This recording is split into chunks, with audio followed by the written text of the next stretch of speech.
The wind moved through the pines like a restless ghost, carrying the bite of winter across a land few dared to enter.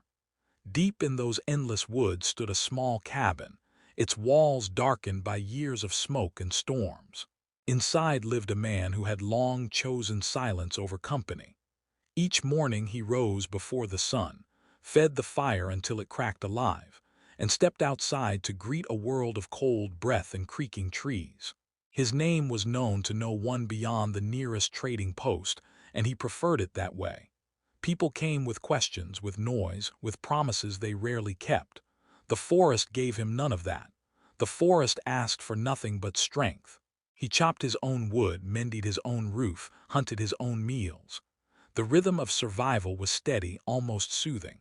There were no sudden voices, no arguments, no laughter echoing off the walls. Only the groan of timber in the wind and the crunch of snow under his boots. At night he sat by the fire with a mug of bitter coffee, the flames painting his face in flickering orange. He did not speak aloud. There was no one to answer. The silence had become more than a choice. It was a shield. Behind it he could keep memories buried where they could not hurt him. Years of storms had hardened his body and his mind. His hands were scarred from axes and knives. His coat smelled of pine resin and smoke. The lines on his face told stories he never bothered to share. Sometimes a raven would perch on the railing and tilt its head, black eyes bright with curiosity. He would nod back as if they understood each other, two solitary creatures bound by the quiet. In those moments, the woodsman felt less alone, but the feeling passed as quickly as the bird's shadow. Supplies were gathered once a month at a small outpost a day's journey away. He spoke little to the shopkeeper, trading pelts for flour and salt, nodding instead of offering thanks. The road there wound through frozen creeks and steep ridges, but he liked the effort. It reminded him of how far he had come from the crowded towns and broken ties he left behind. People in the outpost whispered about the man who lived beyond the last trail, but he never gave them more than a glimpse before fading back into the trees. Winter had arrived early that year. Snow buried the earth in heavy drifts, muffling every sound. Nights stretched long and dark, and the cold pressed against the cabin like a living thing. He kept busy splitting logs and checking traps, but even the forest seemed to sleep. When the wind died, the silence was so complete it felt like standing at the edge of the world. Sometimes he caught himself staring at the door, expecting nothing, yet feeling something just beyond it. He shook the thought away and fed another log to the fire. One evening, as twilight bled into night, the woodsman paused on the porch after stacking the last of the day's firewood. The air was sharp enough to sting his lungs. Overhead, stars burned like ice. He listened to the forest breathing in long, slow sighs. Somewhere far off, a lone coyote called, the sound thin and mournful. It reminded him of voices he had once known, of laughter he had not heard in years. He tightened the scarf around his neck and turned back inside, determined to keep the past locked behind the same walls that kept out the cold. Inside, the cabin glowed with firelight. Shadows of antlers and tools danced across the logs.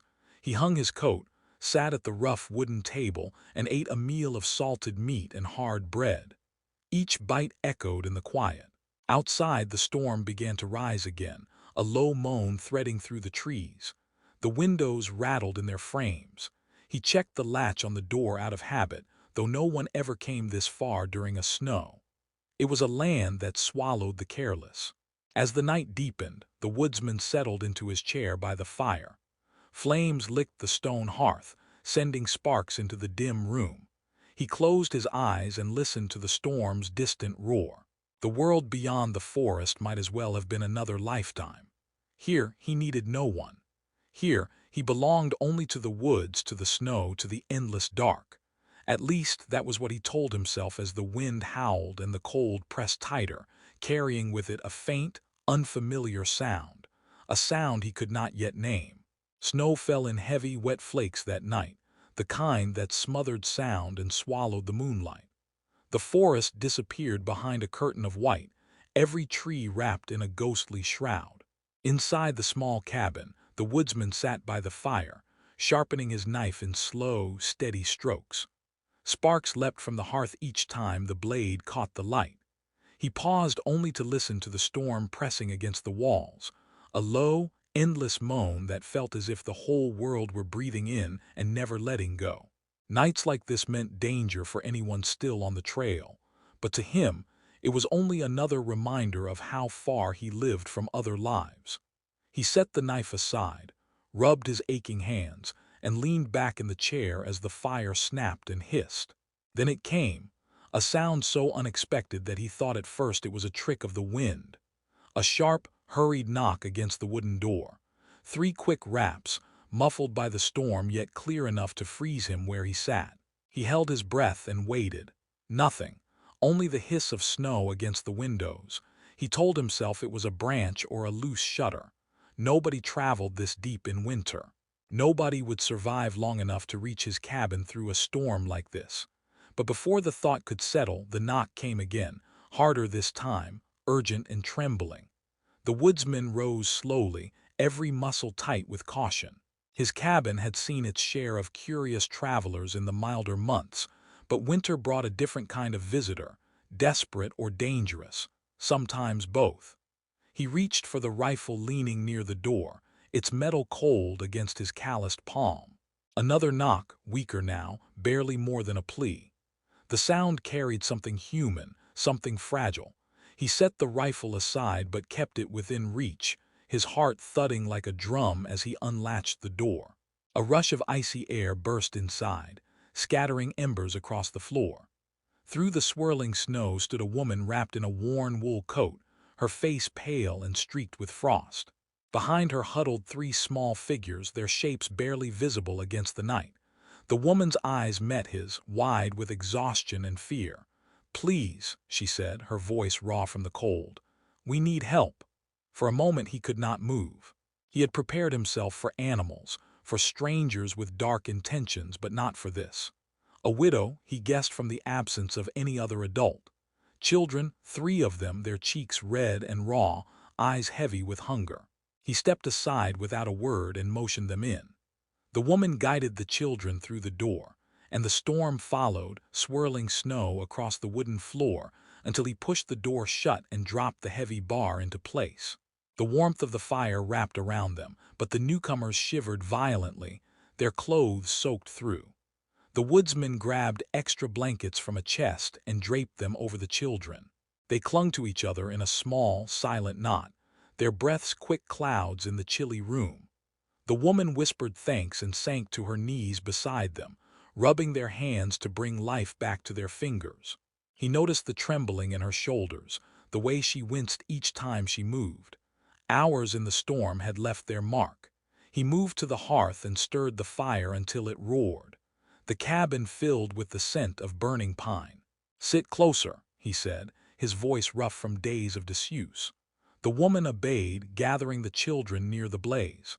Their faces glowed orange against the dark room, eyes wide as they watched the flames climb higher. The youngest, a little boy no more than 4, reached a timid hand toward the warmth. The woodsman tossed another log onto the fire and fetched the kettle, filling it with snow to melt for tea. The woman watched him carefully, her eyes sharp despite her exhaustion. She introduced herself in a quiet voice, Anna. Her children were Clara, 10, Sam, 7, and little Thomas. Their wagon had broken a mile or 2 down the trail when the storm rolled in. They had been walking for hours, hoping to find shelter before the cold claimed them. "We saw the light," she said, glancing toward the shuttered window. "I didn't know if anyone lived out here." He gave a short nod. Words came hard to him, but he managed a few. "Lucky you found it." He set the kettle on the fire and reached for a loaf of bread, slicing thick pieces and laying them on a plate.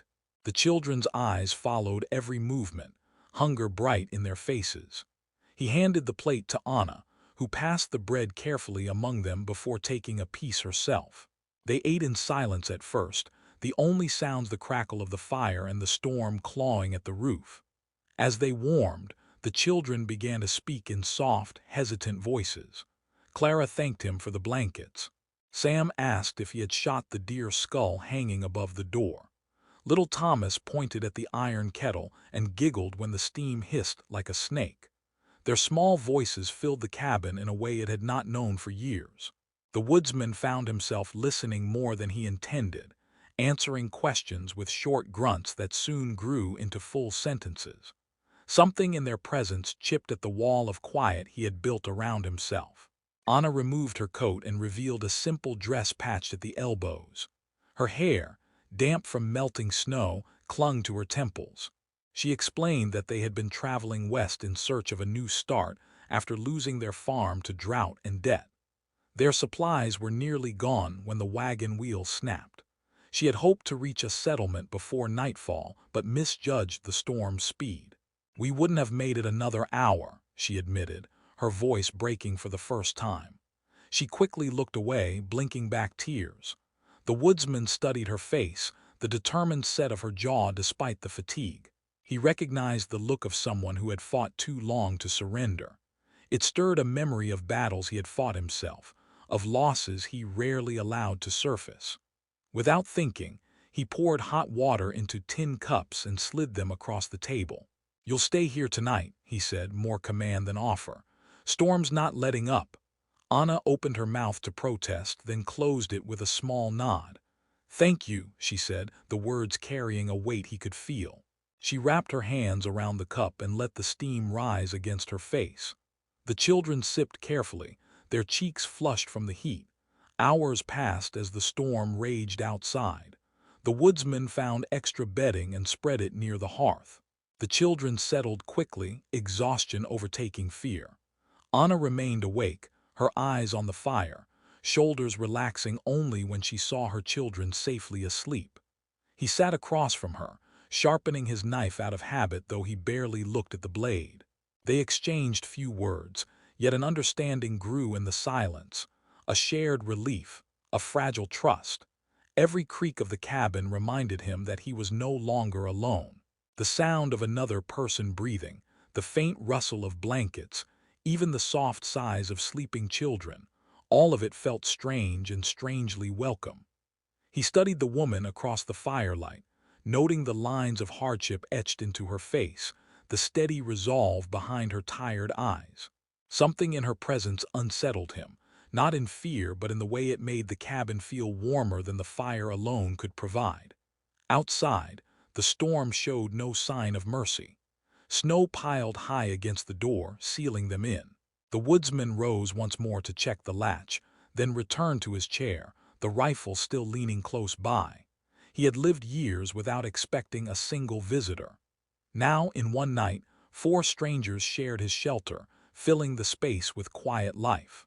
He watched the flames dance and felt an unfamiliar pull in his chest, a stirring he could neither name nor push away, as the storm howled on beyond the wooden walls. The morning came slow and gray, a pale light leaking through the frost-rimmed window. Snow lay heavy against the cabin walls, softening every sound until the world seemed wrapped in cotton. The woodsman woke to the faint crackle of the dying fire and the gentle breathing of the strangers who now shared his shelter. For a long moment he remained still, listening. Instead of the usual hollow silence, the room carried a quiet rhythm, the small sighs of children sleeping, the rustle of blankets, the low murmur of another heart beating somewhere near. It felt strange, almost fragile, like stepping onto a frozen pond and wondering if the ice would hold. He rose carefully so as not to wake them. His boots met the floor with a muffled thud. The kettle on the hearth had cooled to a thin crust of ice, so he set it back on the coals and fed the fire until it flared alive. Sparks jumped and shadows retreated to the corners. The smell of smoke filled the air, sharp and familiar, but mixed now with the faint scent of wool and human warmth. He caught himself glancing toward the bedding where the widow and her children slept, their faces softened by the glow. Little Thomas clutched a blanket near his chin, lips parted in a dream. Sam lay curled like a pup, one hand stretched toward his sister. Anna, the mother, rested on her side, her dark hair fanned across the pillow in a way that made her look younger despite the strain etched into her features. When the fire popped, Anna stirred. Her eyes opened slowly, wary until they found his figure near the hearth. Relief softened her gaze. She whispered a quiet good morning and eased herself upright. The children remained asleep, their breathing deep and even. The woodsman handed her a tin cup of hot water, the closest thing to tea he could offer before the snow let up enough for hunting or gathering. She accepted it with both hands, steam curling around her fingers. "Thank you," she said, her voice still rough from the night. "I don't know what we would have done if you hadn't opened the door." He gave a short nod, uncomfortable with praise. "Storm was too strong. You'd never have made it back to the road." His words were plain, but the truth behind them weighed heavy. He knew the forest would have swallowed them whole if not for the small circle of light his cabin cast into the dark. Anna sipped carefully and studied him over the rim of the cup. "You live here alone?" she asked. "Yes, for how long?" "Long enough." He kept his eyes on the fire, not ready to peel back the years of silence that hid his reasons. She seemed to sense the boundary and did not press. Instead, she pulled the blankets higher around her children and watched the flames dance. The quiet between them was not the empty kind he once embraced. It carried a pulse of understanding, a recognition of two lives that had each chosen a hard path. As the morning brightened, the children began to stir. Clara blinked first, rubbing her eyes before offering a shy smile. Sam sat up with a start, his hair sticking out in every direction. Little Thomas stretched his small arms and yawned wide enough to make Anna laugh softly. The sound surprised the woodsman. It had been years since laughter drifted through these walls. He found himself smiling before he could stop it. Breakfast was simple, dry bread warmed by the fire and strips of venison jerky from his stores. The children ate eagerly, crumbs scattering across the rough wooden table. Clara thanked him with the polite tone of a girl taught to mind her manners even in hardship. Sam peppered him with questions about the traps and tools hanging on the walls. Thomas held his piece of bread like a treasure, savoring each bite. Their voices filled the cabin with a gentle clamor, a music he hadn't realized he missed. After the meal, the woodsman pulled on his heavy coat and opened the door to check the storm's aftermath. A wall of snow greeted him, waist-high and glittering under a weak sun. The trees bowed beneath their burden, branches snapping in the distance like distant gunfire. He stepped outside and inhaled the crisp air, the cold slicing clean through his lungs. Behind him came the soft sound of boots crunching snow. Anna stood at the threshold, coat drawn tight, eyes scanning the endless white. "It's beautiful," she said quietly. "It's dangerous," he replied. "Snow this deep can hide the trail for days." She nodded, her gaze lingering on the forest edge where the world blurred into blue shadow. "Our wagon is still out there," she murmured. "I left everything we owned. I don't even know if the horses—" "We'll find it," he said, cutting off the worry before it gathered. "When the wind dies, I'll help you dig it out." Her shoulders eased, though the fear in her eyes remained. They stood together in the cold, two figures dwarfed by the wild, until the children's laughter drifted from inside and pulled them back to the warmth.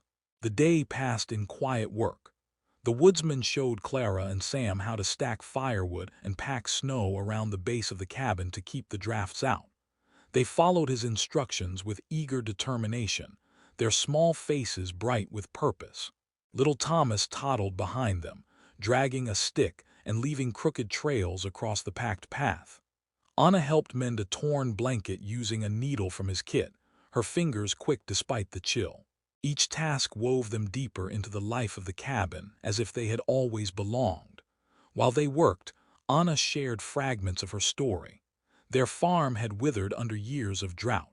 Her husband had passed the previous spring, leaving debts she could not pay and land she could not keep. She sold what little remained and set out west, hoping for a settlement that might welcome a widow with children. The storm caught them before they reached the next town.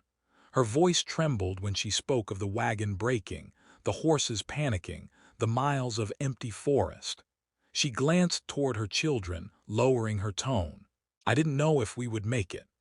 The woodsman listened without interruption. He recognized the quiet desperation behind her words, the stubborn will to keep moving even when the world offered nothing but loss. Though he said little, something in his steady presence seemed to give her strength. When she finished, he only said, "You kept them alive, that's what matters." The simple truth brought a faint smile to her tired face. As the sun dipped behind the trees, a blue twilight settled over the forest. The woodsman led the children in bringing in the last of the firewood while Anna prepared what remained of the venison for supper. The smell of cooking meat filled the cabin, richer than anything they had eaten in weeks. Sam and Clara crowded near the hearth to watch, their eyes reflecting the glow. Thomas clapped his small hands in delight, his earlier shyness forgotten. Anna caught the woodsman's eye across the room and gave a small nod of gratitude. He returned it with a brief, almost awkward smile. Night fell quickly. The wind outside softened to a low murmur, carrying the promise of another storm or perhaps the calm before one. Inside, the fire roared, casting golden light on faces that only yesterday were strangers. The children played a simple game with wooden blocks the woodsman carved during long winters. Clara built careful towers while Sam tried to topple them with flicks of his finger, each collapse followed by giggles that echoed off the log walls. Thomas crawled from lap to lap, content to be wherever warmth and laughter lived. Anna watched them with a look that mixed relief and wonder. The woodsman noticed the way her shoulders finally relaxed, the way her eyes softened when she caught him watching. Something unspoken passed between them, a recognition of shared struggle, of unexpected refuge. He felt it like a spark in the cold, a warmth that had nothing to do with the fire. Later, after the children drifted to sleep, Anna remained awake near the hearth. The woodsman sat across from her, sharpening his knife in slow, deliberate strokes. The sound of steel on stone filled the space between them. She broke the silence first. "I can't thank you enough for what you've done," she said. "You saved us." He shook his head. "Storm isn't over, you stay until it's safe. That's all. But you didn't have to open the door," she insisted. "Most people wouldn't." He paused, considering. "Maybe I needed to," he admitted, surprising himself with the words. They hung in the air, soft and uncertain, like a confession neither of them expected. Anna lowered her gaze to the fire. "Whatever the reason, I'm grateful." Her voice carried a quiet conviction, the kind born from hardship and survival. They sat together in the warm glow, the storm outside fading to a gentle whisper. For the first time in years, the woodsman felt the cabin alive with more than the echo of his own thoughts. He listened to the slow breathing of the sleeping children, to the soft crackle of the fire, and to the faint heartbeat of possibility that pulsed beneath the silence. Something had shifted the moment he opened the door, though neither of them yet knew how deeply that knock would change the path ahead. The next day began with a sky the color of cold iron. Thin shafts of light filtered through the trees, making the snow glitter like scattered glass. The storm had quieted during the night, leaving behind drifts so deep they swallowed fence posts and buried fallen branches. The woodsman woke first, as he always did, but now there were quiet sounds that belonged to more than one life. He heard the soft breathing of the children, the creak of the wooden floor as Anna shifted in her sleep, the muffled crack of ice sliding from the roof. The cabin felt different, as though it had grown warmer from the weight of so many hearts beating inside. He stoked the fire and pulled on his coat before stepping outside. The cold bit at his face like a blade, but the air was still and crisp. He pushed open the door to a world remade overnight, trees heavy with snow, a frozen creek flashing silver under the pale sun. Behind him came the soft scrape of boots. Clara appeared in the doorway, her cheeks pink from sleep. "It's beautiful," she whispered, eyes wide. He handed her a pair of mittens that once belonged to no one but now seemed to have been waiting for her. She grinned and tugged them on, following him into the sparkling morning. Sam soon joined, bounding through the snow with a stick he had claimed as a sword. Thomas toddled after, leaving a crooked trail of tiny footprints. Anna emerged last, wrapping a scarf tightly around her neck. Her eyes swept the forest with a mixture of awe and caution. "Is it safe to go far?" she asked. The woodsman nodded toward the clearing. As long as we stay near the cabin. The snow hides holes. Best to move slow. Together they began the work of survival. The woodsman showed Sam how to check the traps he had set before the storm. They trudged through knee-deep drifts, each step a small victory. Sam's questions tumbled out in a rush. How to set the trigger, how to tell if an animal had passed, how to skin a rabbit without wasting the hide. The woodsman answered patiently, surprised by his own willingness to teach. Clara helped gather fallen branches for kindling, her small hands brushing snow from each piece before adding it to the sled. Thomas followed with delighted squeals whenever a branch snapped underfoot. Anna walked beside them, her breath visible in the cold, her eyes meeting the woodsman's whenever the children laughed. Each glance carried a quiet gratitude he felt deep in his chest. By midday, they returned with arms full of wood and a single rabbit caught in one of the snares. The children crowded around as the woodsman prepared it, their curiosity stronger than their squeamishness. He showed Clara how to clean the pelt and explained how nothing in the forest should be wasted. Anna watched from the table, her hands busy mending a tear in Sam's coat. "You've lived out here a long time," she said softly when the children were distracted. He gave a small shrug, "long enough to learn what matters." She studied him for a moment, as if trying to read the history etched into his weathered face, but asked no more. The afternoon passed in a rhythm of shared tasks. Clara helped grind dried corn into meal while Sam fetched water from the creek, careful to avoid the weak ice. Thomas carried small pieces of wood from the pile to the hearth, proud of every trip. Anna worked beside the woodsman to prepare the rabbit, their hands moving in silent cooperation. Each chore wove them tighter into a fragile circle of trust. The cabin, once a place of echoing solitude, now hummed with quiet industry and the soft sounds of a family learning to survive together. As the day faded, the sky flushed with streaks of rose and gold. The woodsman led Anna to the ridge behind the cabin, where the trees opened to a wide view of the valley below. From there the world stretched endless and untouched, a sea of snow rolling toward distant mountains. Anna stood in awe, her breath catching in the cold air. "It feels like the edge of the earth," she said. He nodded, eyes scanning the horizon. "Out here you learn how small you are, and how strong you have to be." They stood side by side in the fading light, listening to the faint crack of ice and the distant call of a raven. For a brief moment the woodsman felt the years of solitude slip away like melting frost. He glanced at Anna, noticing the way the sunset caught in her hair, the steadiness in her eyes despite all she had endured. A warmth stirred in him that had nothing to do with the layers of wool or the fading sun. He turned away before she could see it, unsure of what to do with the feeling. Back inside, the children prepared for the evening with a kind of practiced excitement.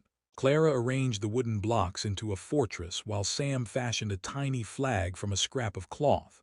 Thomas clapped and laughed, his cheeks flushed from the cold.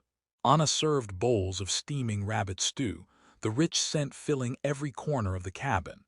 They ate around the table, sharing stories of the journey west and the wildlife that roamed the forest. Sam begged for tales of bears and wolves. Clara wanted to know how the woodsman learned to live alone. He answered with careful fragments, enough to satisfy their curiosity without opening doors he preferred to keep closed. After supper, Clara and Sam begged to hear a story before bed. Anna began softly, telling a tale from her own childhood about a fox who outsmarted a hunter. Her voice carried a gentle rhythm that soothed the room. The woodsman listened from his chair by the fire, watching the children lean against their mother, eyes heavy with sleep. When the story ended, Clara rested her head on Anna's shoulder and whispered, "I like it here." Sam nodded, already half asleep. Thomas curled against the blankets with a contented sigh. Anna brushed their hair back with a tender hand, her eyes meeting the woodsman's across the fire. In that quiet look, he read something that went beyond gratitude, something that hinted at the possibility of belonging. When the children finally drifted off, the woodsman and Anna remained near the hearth, the fire painting their faces in soft gold. Outside, the night deepened to a velvet black, stars scattered like frozen sparks. The cabin settled around them with the creak of old timber. Anna spoke first, her voice low to avoid waking the children. "They haven't laughed like this in months," she said. "Not since everything." She hesitated, then added, "You've given them more than shelter. You've given them a piece of safety I thought we'd lost." He stared into the flames, the weight of her words settling over him like fresh snow. "It's only for a while," he said quietly, "until the trail clears." Anna studied his profile, the strong lines softened by firelight. "Maybe," she said, "but a while can mean a lot." Her words lingered in the warm air, carrying a depth that made his chest tighten. The woodsman shifted, suddenly aware of how small the cabin felt with her sitting so near. He thought of the years he had spent building walls around his heart as carefully as he built the logs that held the roof above them. Yet here she was, sitting across from him with her children asleep only feet away, and those walls felt thinner than he had ever imagined. He cleared his throat, searching for safer ground. "You should all get some rest. Tomorrow we'll try to find the wagon." Anna nodded but did not move. For a long moment they sat in companionable silence, the fire snapping softly between them. Outside, the forest kept its secrets. Inside, a quiet bond grew stronger, rooted in shared work and the simple miracle of survival. The woodsman felt it settle around him like a second skin, unfamiliar, yet warm. The next morning broke with a pale, hesitant light, as though the sun itself wasn't sure if it wanted to climb over the frozen hills.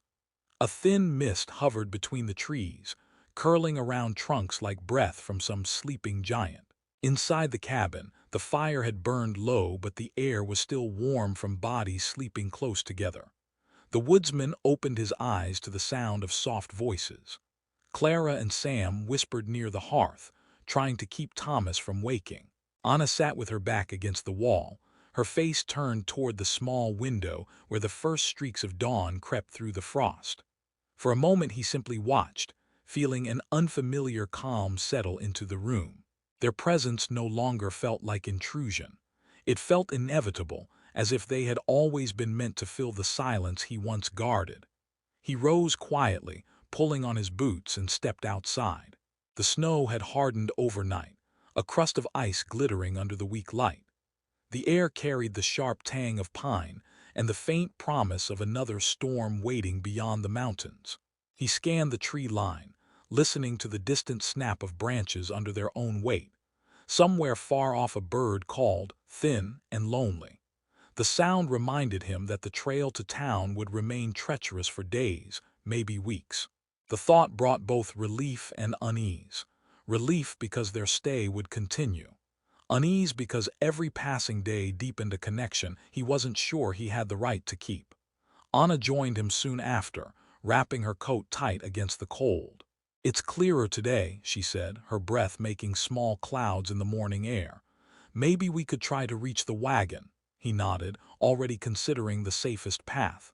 "We'll go after breakfast. The children can stay here. It's too deep for them." She looked out at the endless white and bit her lip. "I don't want to leave them." "They'll be safe," he said. "I'll lock the door. We won't be gone long." Her eyes met his, searching for a reason to doubt but found none. Finally she nodded, trusting him in a way that felt heavier than any promise he had ever made. After a quick meal of cornmeal and dried berries, they set out with a sled and shovels. The woodsman broke the trail, his strong legs carving a path through snow that reached to his knees. Anna followed close behind, her breath sharp and steady. The forest was silent except for the scrape of sled runners and the soft crunch of their boots. Sunlight slanted through the trees, turning the mist to silver ribbons. Each step carried them deeper into the wilderness, and yet he felt no fear. Her presence beside him made the forest seem less like an endless threat and more like a vast, shared world. They reached the wagon after nearly an hour. It sat half buried beneath a snowdrift, the canvas torn and stiff with ice. One of the horses lay frozen nearby, a silent shadow against the white. Anna stopped, covering her mouth with a gloved hand. The woodsman rested a hand on her shoulder, a simple gesture of comfort that neither of them questioned. Together, they began the slow work of digging through the packed snow, uncovering what supplies remained. A chest of blankets, a few sacks of flour, a small tin of coffee, all precious in the heart of winter. Each item they salvaged carried the weight of survival. While they worked, Anna spoke of her journey. She told him how she had promised her late husband she would keep the children safe, how every mile west had felt like a test she could not fail. Her voice trembled only once when she described the night the wagon wheels snapped, leaving them stranded in the growing storm. He listened without interruption, his shovel cutting steady lines through the snow. When she fell silent, he said only, "You kept them alive. That's what matters." The words were simple, but they brought a faint smile to her tired face. By the time they loaded the last bundle onto the sled, the sun had climbed higher, casting long blue shadows across the clearing. The woodsman studied the trail back to the cabin. It would be a hard pull, but manageable. Anna stood beside him, breathing hard from the effort. "I don't know how to thank you," she said. "You don't have to," he replied, tightening the rope on the sled. "We survive. That's thanks enough." The journey back was slower, the weight of the supplies dragging against the snow. Anna insisted on helping pull, her determination matching his strength. They spoke little, but their silence felt companionable rather than awkward. Each shared glance carried more than words could hold, a recognition of trust, of respect earned through hardship. When the cabin finally came into view, Clara and Sam burst through the door, their faces bright with relief. Thomas followed with a delighted squeal, nearly tumbling into the snow. Anna dropped to her knees to embrace them, her eyes shining with both joy and exhaustion. The woodsman stood back for a moment, watching the reunion with a strange ache in his chest. He had once believed his life was complete in its solitude, but the sight of these children clinging to their mother stirred something deep and undeniable. The rest of the day passed in a flurry of activity. The children helped carry the recovered supplies inside while Anna organized what food remained. The woodsman repaired the sled and checked the traps, his movements purposeful but his mind restless. Each time he glanced at the family bustling around his cabin, a question pressed harder against the walls he had built inside himself. What would happen when the weather cleared? They would continue west, chasing a future beyond the mountains. He would remain behind, alone once more. The thought settled like a stone in his chest. That evening, after supper, Anna sat with him near the fire while the children played quietly with the wooden blocks. The flames painted her face in shades of gold and copper, bringing out the strength in her eyes. She watched the children for a long time before speaking. "When the trail opens," she said softly, "we'll have to move on. There's a town a few days west. They might need workers. I can sew, and Clara can help with the younger boys." The woodsman stared into the fire, the crack of burning pine loud in the sudden quiet. "It's a hard road," he said, "and the next town isn't kind to strangers." "I know," she replied, "but we can't stay here forever. You've already done more than anyone else would have." He wanted to argue, to tell her that the forest could provide what no town could, that the cabin, once a fortress of solitude, had become something else entirely. But the words caught in his throat. Instead he asked, "Do you want to leave?" Anna hesitated, her hands tightening around the mug she held. "I don't know what I want," she admitted. "I only know I have to keep them safe." The woodsman studied her profile, the way the firelight softened the worry lines around her eyes. He thought of the children's laughter echoing through the cabin, of the quiet conversations shared over morning coffee, of the unexpected warmth that had taken root in his heart. The idea of watching them walk away felt like facing a winter without fire. When the children finally drifted to sleep, Anna remained by the hearth, her gaze lost in the flames. The woodsman set aside his carving knife and leaned forward, elbows on his knees. "You could stay," he said, the words rough but steady. "At least through the winter. There's enough room. Enough food if we work together." Anna looked up, surprise flickering across her face. For a heartbeat neither of them spoke. Then she said, "And after the winter," he hesitated, the answer both simple and impossibly complex. "We'll see," he said. one season at a time. Her eyes searched his, weighing the unspoken promise behind the words. Slowly, a small, weary smile curved her lips. One season, she echoed, almost like a question. He nodded, feeling the tension ease from his shoulders. Outside, the wind rose again, rattling the shutters as if to remind them that the forest would decide their future more than any plan could. Inside, the fire burned steady, casting long shadows on the walls. Anna reached for a fallen log and placed it on the flames, her movements sure and graceful. The woodsman watched her hands, the steady confidence in each motion, and felt something settle inside him. A quiet certainty that whatever path lay ahead, this night marked a choice he had already made.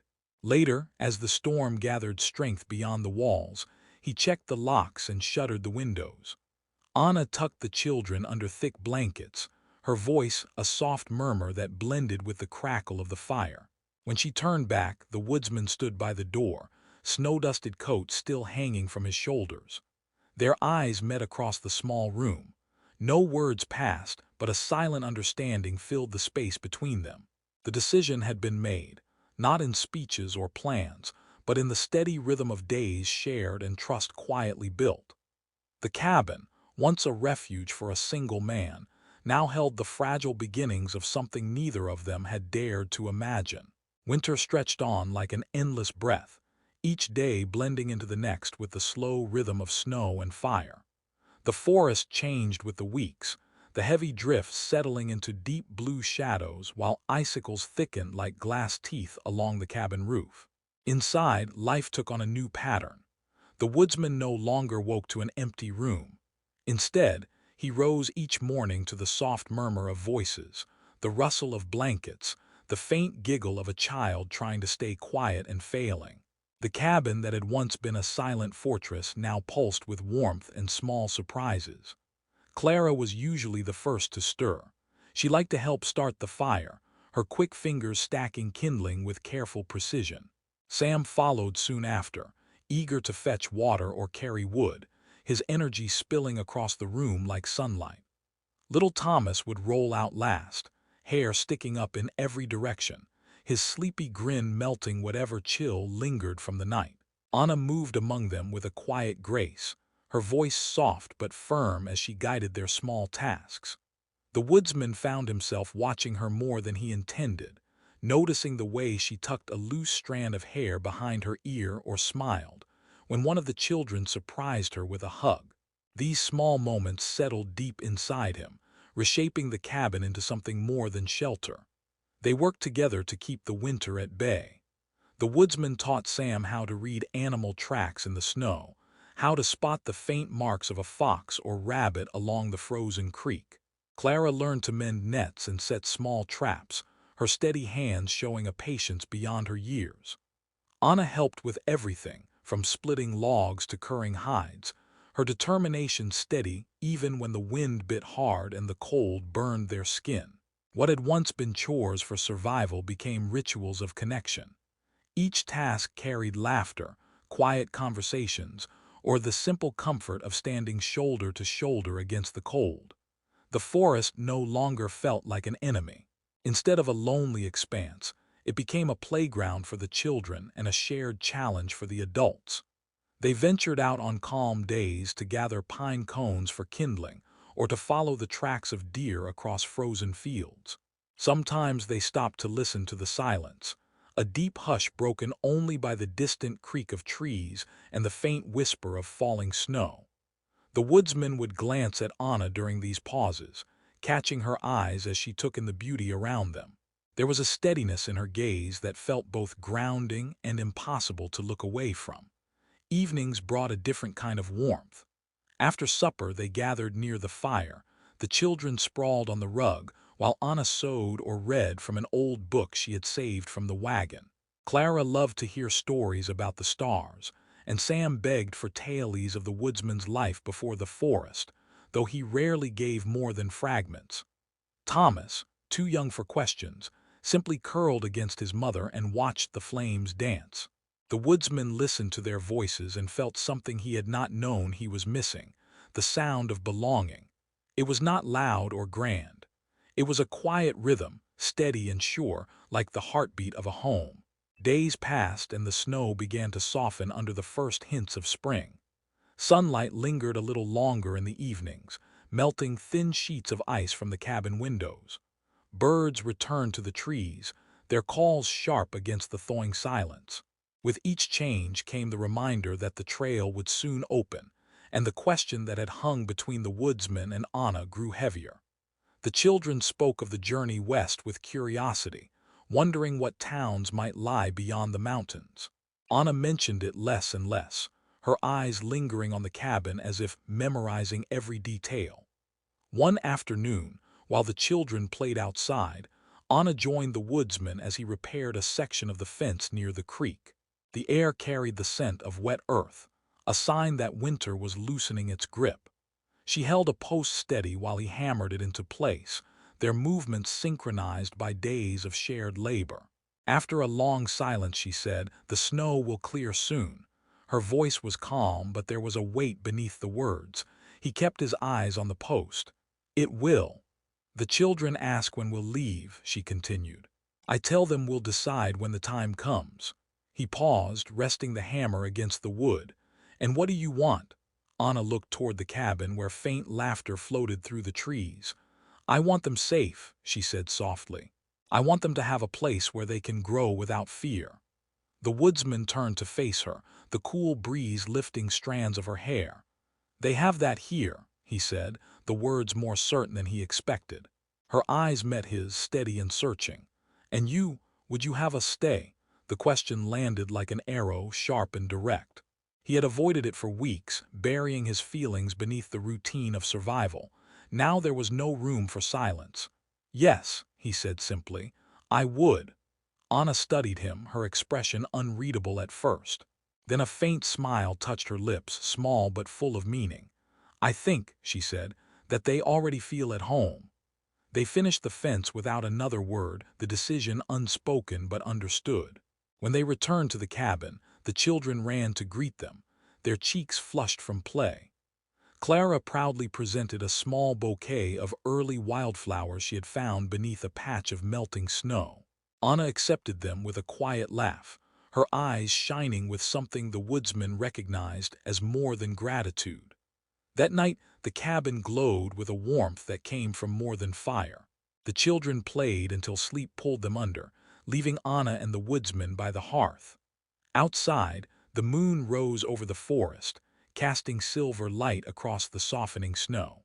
Inside, the air held the faint scent of pine and wood smoke, the kind of smell that stays in memory long after it fades from the air. Anna sat with her sewing in her lap, her eyes reflecting the firelight. "When I left the farm," she said quietly, "I thought we'd spend years wandering before we found a place to belong. I didn't expect this." The woodsman leaned back in his chair, his gaze fixed on the flames.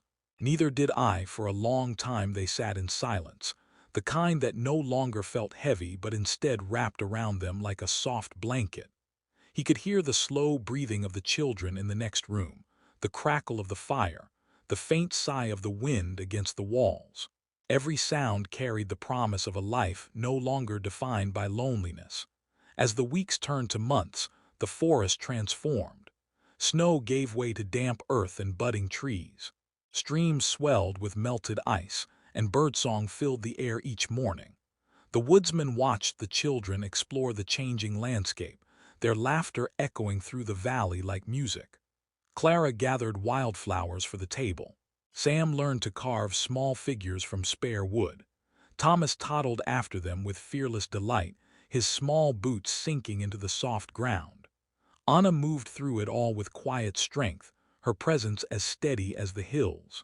The cabin itself changed in small but meaningful ways. Bright curtains now framed the windows.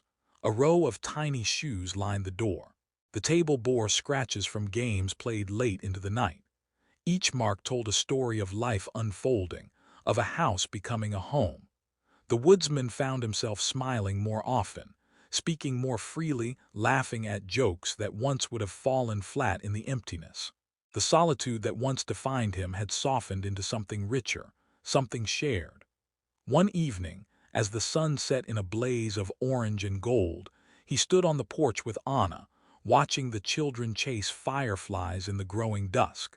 The forest hummed with the sound of spring, frogs in the marsh, the rustle of new leaves, the distant rush of a swollen creek. Anna leaned against the railing, her eyes following the children's darting lights. "They've changed," she said. "They're stronger, happier. So have you," he replied, his voice quiet but sure. She turned to look at him, her face glowing in the fading light. "And you?" He met her gaze without hesitation. "More than I thought possible." Anna reached for his hand, her fingers warm against his rough skin. They stood together in the soft evening, watching the children laugh and run beneath the rising stars. The woodsman felt the forest around them, vast, wild, and unending. But for the first time in years, he did not feel small within it. Instead, he felt anchored, rooted by the bonds that had grown in the heart of winter and blossomed with the spring. The life he once guarded so fiercely had opened like the woods around them, revealing a home he had not known he was waiting for.